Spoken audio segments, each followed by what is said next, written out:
All right, so let's go ahead and get started. Make sure that you are doing these in order. So this would be part two, and you would have presumably completed part one, which is law of demand.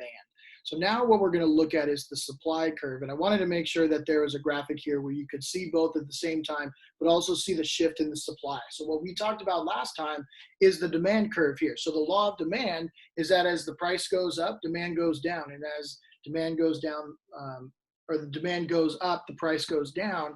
And so you're seeing the quantity. This is the quantity demanded. And the quantity demanded as the price is going down. So you could say price point one up here is different than the demanded down here where the price is so much lower. So there's a greater quantity demanded over here at a lower price than all the way up here. So then the blue, what we're looking at is the supply. And the law of supply has a positive slope. And this will always be indicated on the graphic this way. And so what this is showing is the quantity supplied. And so the quantity supplied, an increase in quantity supplied is also going to have an increase in the price. So you could say that as the price goes up, the quantity supplied will also go up. And as the price goes down, the quantity supplied will also go down as well. So let's look at these together. So the law of supply, as I said, when the price rises, the supply will increase. And when the price decreases, the producers will produce less. Now, this is very time sensitive, meaning to say that if you want to increase your supply, you can't just do this overnight if you don't have the actual physical supply. So if you own a farm and there's just a great demand for soybeans, well, you need to get more farmland. You're going to need to grow those soybeans. So it may take time to increase, but if more and more people are purchasing soybeans, you're going to want to make more because they're going to pay a higher price for it. Now, keep the demand component out of this for now, and we'll do that in chapter 6. So here it is just showing with the arrows. So with law of supply, price goes up, supply goes up, price goes down, quantity supply also will go down. When you would look at this with the law of demand, it would be price goes up, demand goes down, price goes down, demand goes up. So you have inverse relationship with law of supply, and then you have this relationship with the law, or with law of demand, and then this relationship with the law of supply. So how does it work?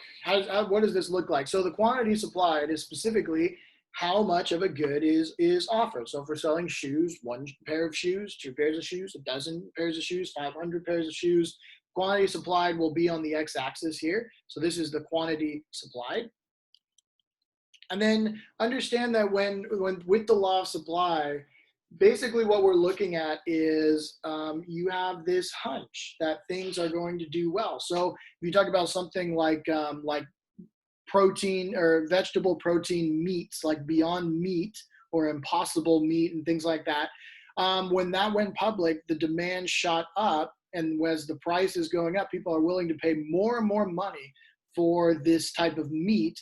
And so firms like Beyond Meat are going to want to buy more things that can help them produce more meat in this regard too. So it's really when people see that people are making money, they're going to want to get involved. So for example, when you see something like a Blockbuster Video, you're not going to want to open a Blockbuster Video because that's not what people are wanting, and you could supply them with DVDs and no one's going to care.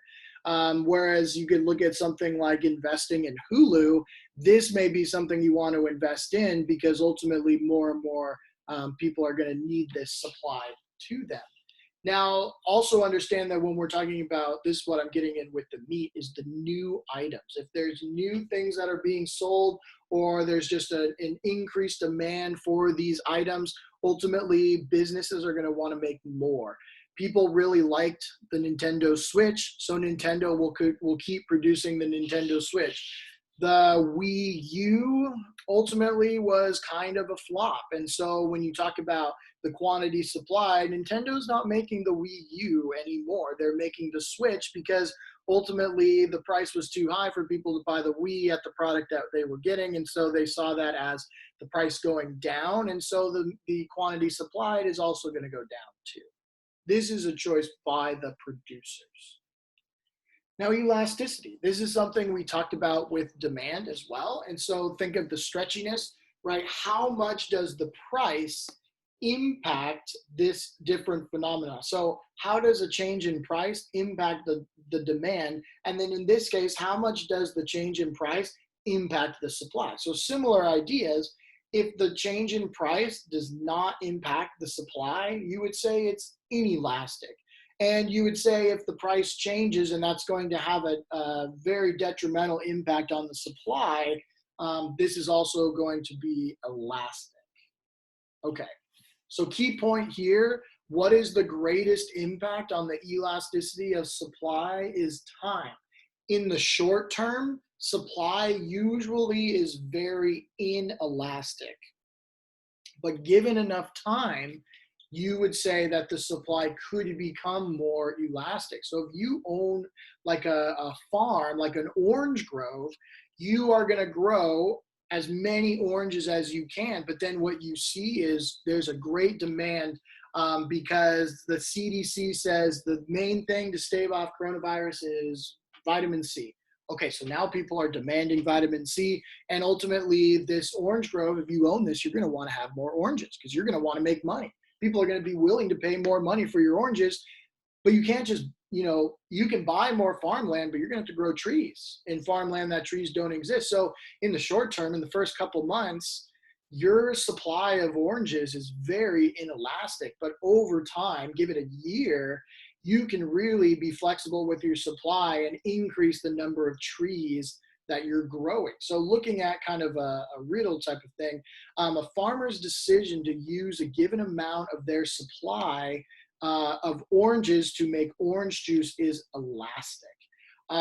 Yes, this is true because ultimately it's their supply. So if you have 100 trees and you say, I want to use some trees to make juice, well, you can use some of your 100 trees and say these trees are going to just be for the orange juice. So other things that impact supply, because the ability to supply something has to be subtracted from your costs. And so the ability to supply something and the price that you're selling it for, you're going to need to make more money than the cost of what it is to produce it. So we're going to look at fixed cost and variable cost, but think of something like an iPhone. The cost of making an iPhone is nowhere near the amount of money that they're selling it for, and ultimately what goes into producing that item. So by the time you see it at the store or online, you're able to purchase it. And so let's get into what it would take to actually supply something. So some fixed costs, okay? So when you're producing something, we call the cost of producing something a production cost. The fixed cost will be the same regardless of how much money, or how many products you are making. So if you're talking about like Apple manufacturing iPhones, the warehouse that they make these iPhones in, they have to pay something to use that warehouse. And so that would be a fixed cost. So the rent for the Ford Motor Company that they have to pay, or even the salaries that they have to pay their workers, these are examples of fixed costs.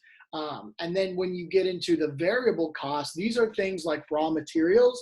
So for example, cobalt is an element that is needed to make a lot of circuit boards and things like that.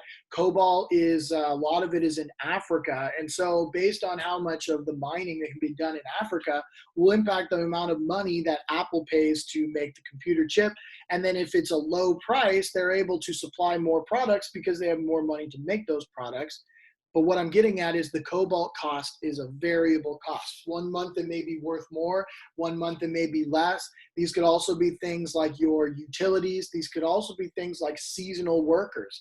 So if you work at Sephora just during the winter season, ultimately when a company like Sephora is making their financial decisions, they're going to have more people working for a temporary amount of time because it's very busy at that time. And then after that time, you're not needed anymore.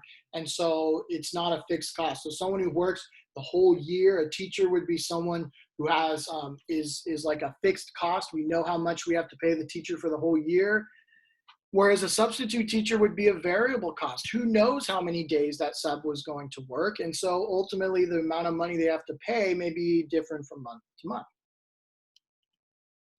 So when you talk about these production costs, basically you look at it at a very simple formula: is the total cost is the fixed costs added with the variable costs, And so when you add these two together, so you say if you're running Sephora, the fixed cost would be the rent in all the mall store fronts that you have. That would be fixed cost. Your managers and salaried employees would be fixed cost. But the electricity bill, that would be variable. And then the seasonal workers, that would also be variable. So you add all of those things up, and that's your cost. And the cost here is how much it costs, how much money you have to pay to produce a single item. And so basically when you look at this, this is thinking at the margin. So businesses are trying to figure out how much is it going to cost to make one more item, and is it worth it? You get this marginal returns, this diminished returns effect. And so when you're looking at, okay, how many sets of, I don't know, mascara do you need to make? And so they'll make a table and they'll figure out, okay, based on the supply, it costs this much. Our total cost for making one thing, one unit of mascara is going to cost this much. To make one more unit of mascara, it's going to cost this much. That one more is that marginal cost. Now, the government can also have an impact on supply. And so those that are in favor of laissez-faire economics would disagree in a lot of ways with these concepts that I'm going to go over, but understand that the government is doing this in a lot of ways in their mind to protect the market and the consumer itself in a lot of ways. And so basically what they're going to do is they're going to change the price of producing an item, and this is ultimately going to get you to increase your output or decrease your output. So for example, a subsidy. So a subsidy is money that is given, and it's ultimately meant to increase the supply. So you would give the example of a farm subsidy. So let's go back to your orange grove. Apparently we need more vitamin C. And so the government is going to pay you money to say, instead of using like your farm for oranges and soybeans and carrots, you're just going to grow oranges. And we will actually pay you money to just grow oranges and not grow anything else. And this is an example of a subsidy. You can also tax items. So you call this an excise tax. So an excise tax is where the government says for every item you make, you have to pay X amount of dollars because what you're making is bad for the environment or something like that. So you could take something like foam in surfboards. Surfboard foams is very toxic. It's very bad for the environment. And so people that are making surfboards, if you make 10 surfboards, you're gonna have to pay taxes on all 10 of those surfboards because ultimately the government thinks, okay, it's gonna cost you more to make them. So maybe you won't make as many because you have to pay money. And so that could decrease the supply. So think of it as a subsidy is trying to increase the supply amount, quantity supplied, whereas the taxes, the excise tax, is trying to decrease this. The other thing that we see is just this general concept of regulation. This has been affirmed by the Supreme Court many times over, and ultimately, especially in the 1800s, what this looks like is the government can step in and they can impact the price. And so when you talk about the different agencies, this is their job in a lot of ways. As we talked about independent regulatory agencies, their job is to regulate one aspect of the economy, and this is what they're getting into, is they're actually changing the price that it would cost to make an item. And so if they decrease the price, they're encouraging people to make more. If they increase the price like a tax, you're going to decrease the amount supplied. Okay, very good. In the next part, we're going to go over putting supply and demand together. And I think this Google form will actually take you less time than chapter 4. So go ahead and do that and let me know if you have any questions.